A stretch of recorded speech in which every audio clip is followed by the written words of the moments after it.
Hello, Colorado Realtors. I'm Scott Peterson. Thank you for joining me for another edition of Legal Bites.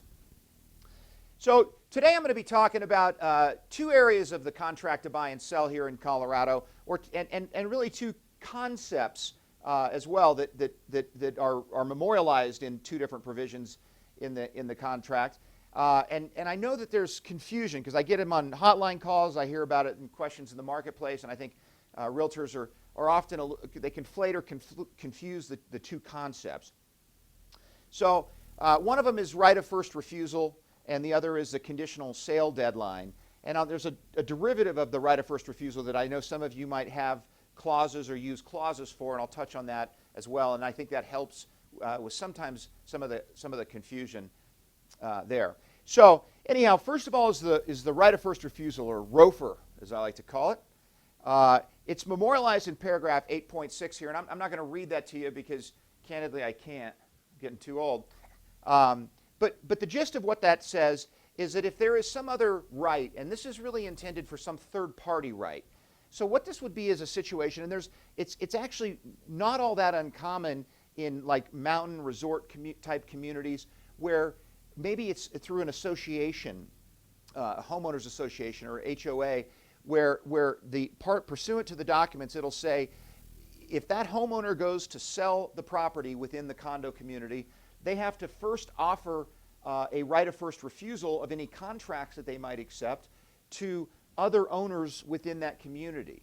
All right, and you don't find them in newer developments so much because it is kind of a restraint of alienation to some degree. But in a lot of older communities that have been around for a long time, it's not uncommon that you would find these right of first refusals. And so a seller, when they put their house on the market, they go out and they would denote through the MLS that there is a right of first refusal applicable. When they receive a contract from a third-party buyer, from some buyer out there, they then have an obligation under their HOA to go and present that contract to everybody else in their association. And there's some mechanism for doing that that's memorialized in the HOA documents. And then the other owners would have an opportunity for whatever period of days. It might be 3, it might be 10, it might even be longer than that in some cases. They have the opportunity to spring up and say, I'm going to accept the exact same terms and conditions of the offer that you received from another buyer. So I'm going to accept the contract myself under all of those identical terms and proceed myself. And that means that the buyer, the original buyer who made the offer, is out on they're left out of the deal, and that existing homeowner with the seller, they put together a transaction on what ought to be, in most cases, the identical terms that were originally offered by that third-party buyer. And that's the concept of a right of first refusal. Well, what's really important if you're a broker, if you're a listing broker in that case, if there is a right of first refusal on your listing within an association community, or it could be some third party. There's situations where maybe a tenant in a home might have negotiated as part of their lease that they have a right of first refusal. It happens not uncommonly in a commercial transaction, retail transaction. There could be some other third-party rights of first refusal that are created through documents that aren't just HOAs. But it's an important thing for you to be having a conversation with your seller if you think that it might be a situation where there is a third party that has that right of first refusal.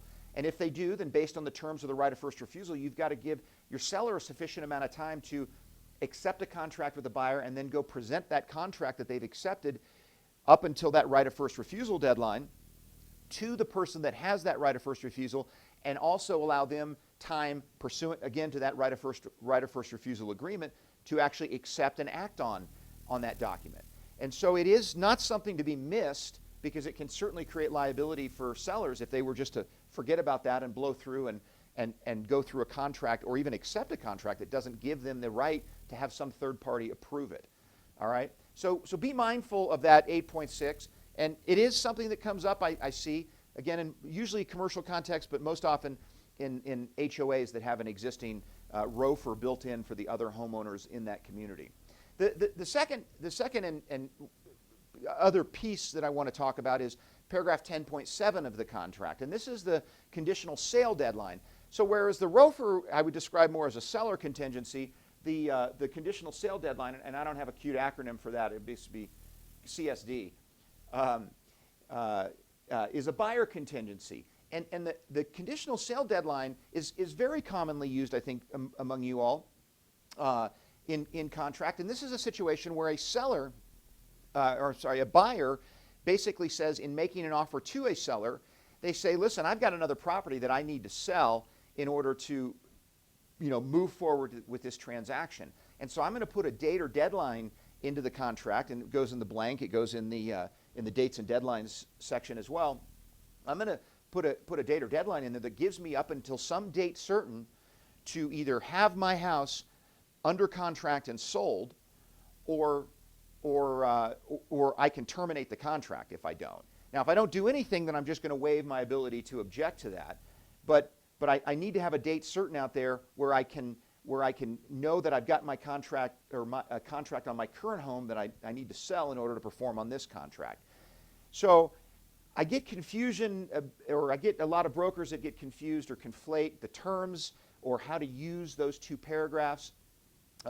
But again, if you're representing a buyer as a realtor, you want to make sure if there is a property that they need to sell, that they're taking advantage of that. And I know sometimes buyers won't take advantage of that conditional sale deadline because they want to write a real sexy offer or make sure that their offer seems attractive to the seller. Some sellers don't like the conditional sale deadline for obvious reasons because it doesn't give them full certainty until they get past that. But it is available to buyers, and to the extent that buyers do have that requirement that they've got to sell something in order to perform on the contract, they really ought to be trying to take advantage of that.